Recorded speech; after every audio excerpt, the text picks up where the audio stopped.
സ്ഥാനാർത്ഥികളെ തെരഞ്ഞെടുക്കുന്ന ഒരു പവിത്രമായൊരു തെരഞ്ഞെടുപ്പാണ്, പവിത്രമായൊരു പദ്ധതിയാണ് എന്നാണ് തെരഞ്ഞെടുപ്പിനെ കുറിച്ച് നമ്മൾ വിശേഷിപ്പിച്ചിട്ടുള്ളത്. ജനാധിപത്യത്തെ കുറിച്ച് നമ്മൾ അങ്ങനെയാണ് മനസ്സിലാക്കിയിട്ടുള്ളത്. ദീർഘകാലം ഒരു ഭരണകൂടം, ഒരു കക്ഷി നിരന്തരമായി ഭരിക്കുകയാണ് എങ്കിൽ അവർ വഴിതെറ്റിപ്പോകാൻ സാധ്യതയുണ്ട് എന്നുള്ളത് കൊണ്ട് ഓരോ 5 വർഷം കൂടുമ്പോഴും ജനങ്ങൾക്ക് അവരുടെ ഭരണത്തെ വിലയിരുത്തി അവരെയാണോ തിരഞ്ഞെടുക്കേണ്ടത്, മറ്റു പാർട്ടികളെയാണോ തിരഞ്ഞെടുക്കേണ്ടത് എന്ന് തീരുമാനിക്കാനുള്ള അവകാശം ജനങ്ങൾക്ക് ലഭിച്ചിരുന്ന ഒരു ഘട്ടമായിരുന്നു മോദി വരുന്നതിന് മുമ്പുള്ള ജനാധിപത്യം എന്ന് പറയുന്നത്. പക്ഷേ ഇന്ന് ജനാധിപത്യം എന്ന് പറയുന്നത് ജനങ്ങൾക്കല്ല തിരഞ്ഞെടുക്കാനുള്ള അവകാശം.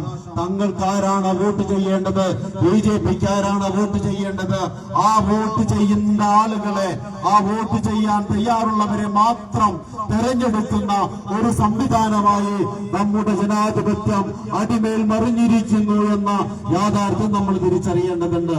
ഇതൊരു സുപ്രഭാതത്തിൽ ഇന്ത്യ രാജ്യത്ത് നടന്നതല്ല.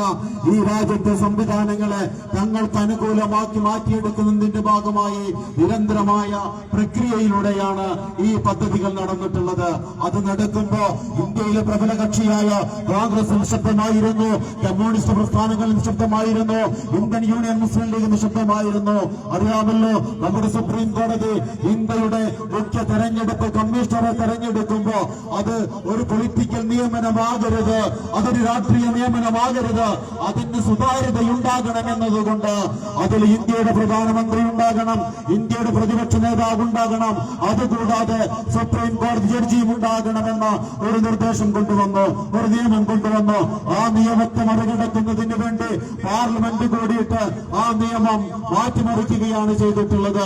ഇന്ത്യയുടെ സുപ്രീം കോടതി ജഡ്ജി എന്നുള്ളത് മാറ്റിയിട്ട് പകരം ക്യാബിനറ്റ് റാങ്കുള്ള ഒരു മന്ത്രി അതിലേക്ക് ചുമതലപ്പെടുത്തുന്ന ബില്ല് പാസാക്കി.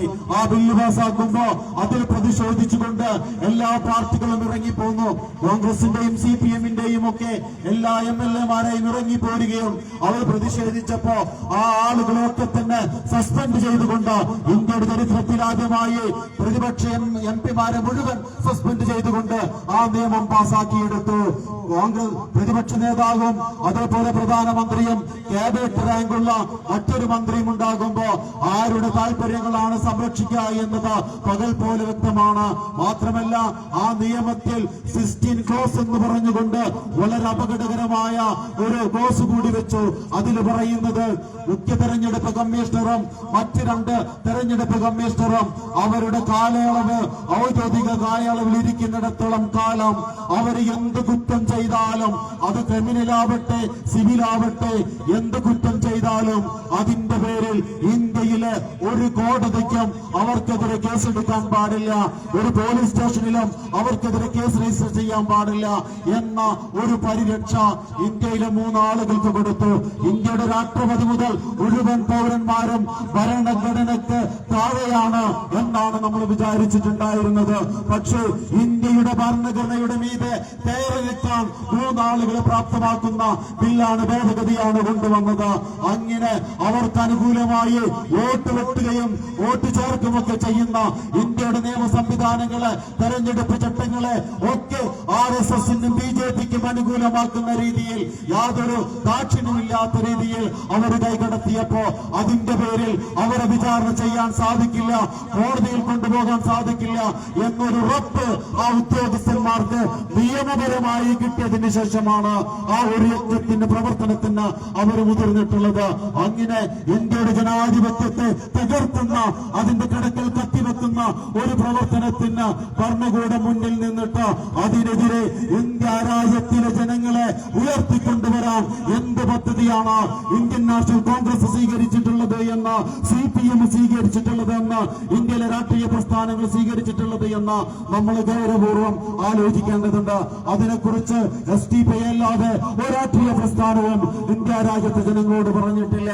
എന്നിട്ട് അവരിപ്പോ പറയുന്നു പറയുന്നു SDPI നിയമസഭയിൽ മത്സരിക്കുമെന്ന് പറയുമ്പോൾ വോട്ട് ഭിന്നിക്കാൻ വേണ്ടി മത്സരിക്കുകയാണ് എന്ന എല്ലാവരും ഒരേ സ്വരത്തിൽ പറയുന്നത്.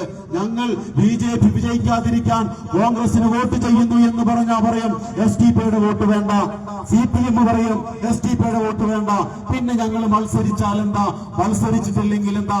കഴിഞ്ഞ ഒരുപാട് വർഷങ്ങളായി ഈ രാജ്യത്ത് RSS ചെയ്തുകൊണ്ടിരിക്കുന്ന പ്രവർത്തനങ്ങള്, അവരുടെ ഹിംസാത്മക പ്രവർത്തനങ്ങള്, അക്രമങ്ങളെ ഒക്കെ രാജ്യത്തെ ജനങ്ങളോട് ഞങ്ങൾ പറഞ്ഞു.